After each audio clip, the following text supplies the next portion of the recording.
12 अरब रुपए का स्कैंडल जो है ना, पेट्रोल जखीरा करेंगे, मुनाफा कमाएंगे, आपको भी हिस्सा देंगे, लालच देके, तो ये एक मेगा स्कैंडल इस्लामाबाद में मंजरेआम पे आ गया। जो मर्जी करें आप, लुट्टमार की खुली इजाजत है पाकिस्तान में, बस आपने पाकिस्तान तहरीक इंसाफ से दूर रहना है, बाकी आप जो मर्जी करें।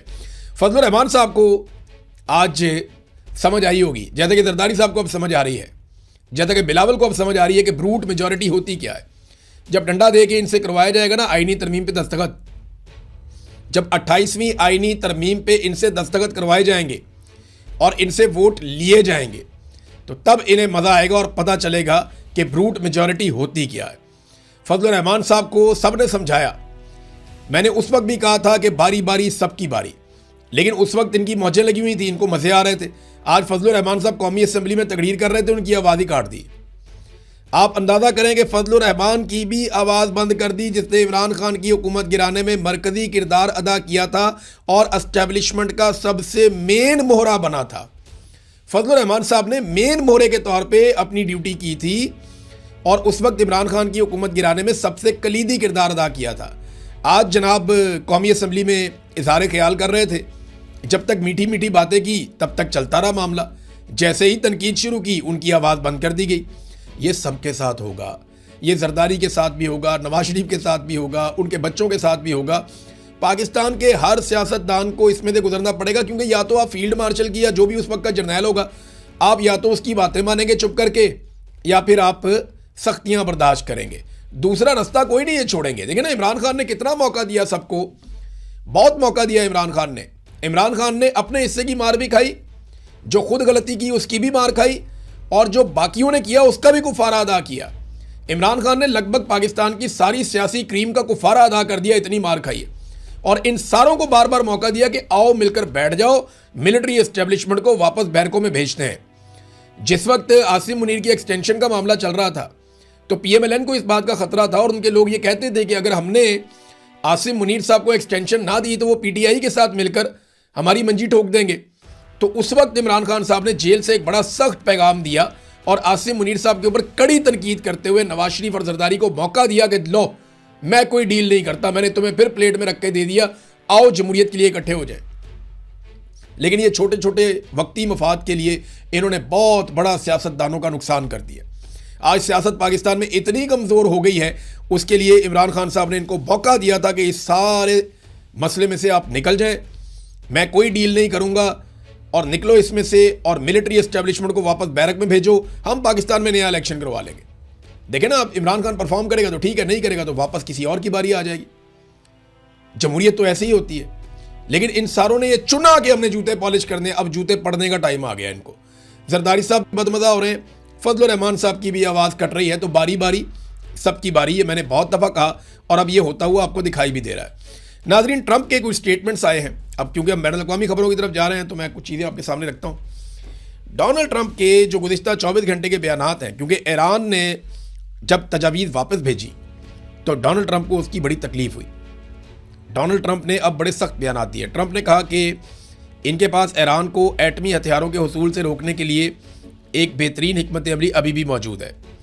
ट्रंप के मुताबिक ईरान ने ज़मीन दोज़ यूरेनियम के हवाले से वादे किए थे, लेकिन फिर अपने जवाब में इन वादों को शामिल नहीं किया। ट्रंप ने जंग ख़त्म करने के हवाले से ईरान की तजवीज़ को एक अहमकाना तजवीज़ करार दिया। ट्रंप ने कहा, मैं शी जिनपिंग की बहुत इज़्ज़त करता हूँ, प्रेसिडेंट शी की, जो प्रेसिडेंट हैं चाइना के, उनकी बड़ी इज़्ज़त करता हूँ, उम्मीद है वो भी मेरी इज़्ज़त करते होंगे। ट्रंप ने कहा कि मैं कुर्दों से बहुत मायूस हुआ हूँ, क्योंकि कुर्दों को इन्होंने पैसा, असला, सारा कुछ दिया था कि ईरान के अंदर जाके आप लड़ाई करें और ईरानियों को तंग करें, उनकी फोर्सेस को एंगेज करें। कुर्दों ने ऐसा नहीं किया, वो असला भी खा गए। ट्रंप ने एक और स्टेटमेंट दिया कि ईरान ने अपने खत में एटमी हथियारों के हुसूल की कोशिश ना करने का जिक्र तक नहीं किया। ट्रंप ने अमरीकी तजवीज़ पर ईरानी जवाब को कचरे का ढेर करार दिया और कहा कि उन्होंने उसे पढ़कर मुकम्मल भी नहीं किया क्योंकि यह वक्त का ज़िया था। डोनाल्ड ट्रंप ने कहा कि हमने ईरान की जानिब से एक ऐसी दस्तावेज के लिए 4 दिन तक इंतज़ार किया जिसे तैयार करने में 10 मिनट से भी कम वक्त लगता है, तो 4 दिन हम इंतज़ार करते रहे। साथ में ट्रंप ने कहा कि ईरान के साथ सफारतकारी बिल्कुल मुमकिन है।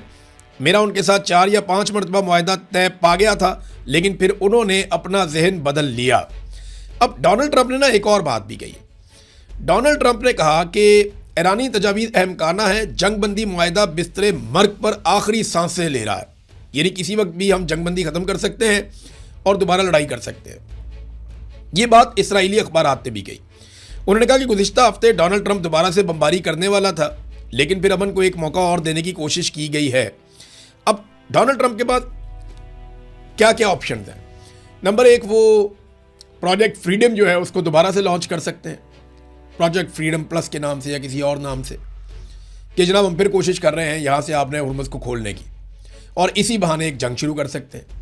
दूसरा, वो ईरान के जो बाकी मानदा अहदाफ हैं जिनका उन्हें लगता है कि यहाँ पे अटैक किया जाना चाहिए, वहाँ पे बड़े शदीद हमले भी कर सकते हैं। फिर ईरानी जो सियासी क़यादत है उसको निशाना बनाया जा सकता है, ताकि मुस्तकबिल में कोई ऐसी सियासी क़यादत आ जाए जिसके साथ आसानी हो अमेरिका को और पाकिस्तान को या बाकी ममालिक को डील करने में, क्योंकि ये वाली क़यादत तो एक लिमिट से ज़्यादा पीछे हटने के लिए तैयार नहीं है। फिर डोनाल्ड ट्रंप ने कहा कि ईरान के साथ जंगबंदी इस वक्त लाइफ सपोर्ट पर है, यानी बहुत कमज़ोर मरहले में पहुँच गई है और किसी भी वक्त जो है वो जंगबंदी ख़त्म हो सकती है। ये बात डोनाल्ड ट्रंप ने कही है। अच्छा, इसके साथ ना एक और डेवलपमेंट है जो अमेरिकन मीडिया ने रिपोर्ट की, और ये ख़तरनाक चीज़ है। ऐसी चीज़ें नॉर्मली रिपोर्ट नहीं की जाती, लेकिन अमेरिका ने इसको रिपोर्ट किया है। ये जब्राल्टर का एक एरिया है, ये मैं आपको बताता हूँ, ये एक जजीरा है। जब्राल्टर जो है ये स्पेन और मराकश के बीच में एक एरिया है। यहाँ पे रिपोर्ट हुआ है कि अमेरिका ने अपनी एक आबदोज़ पहुँचाई है। नॉर्मली इस आबदोज़ की लोकेशन नहीं बताई जाती, लेकिन अमेरिका ने बताया, उनके मीडिया ने इसको रिपोर्ट किया कि अमेरिका ने जौहरी सलाहियत की हामिल आबदोज़ जब्राल्टर पहुँचा दी है और ख़ित्ते में शदीद कशीदगी पैदा हो सकती है इसके आने के बाद। ये जो जब्राल्टर में आने वाली आबदोज़ है ये बैलिस्टिक मिसाइलों से लैस है और इसके पास एटम बम भी है और ये एटमी हमला करने की सलाहियत रखती है।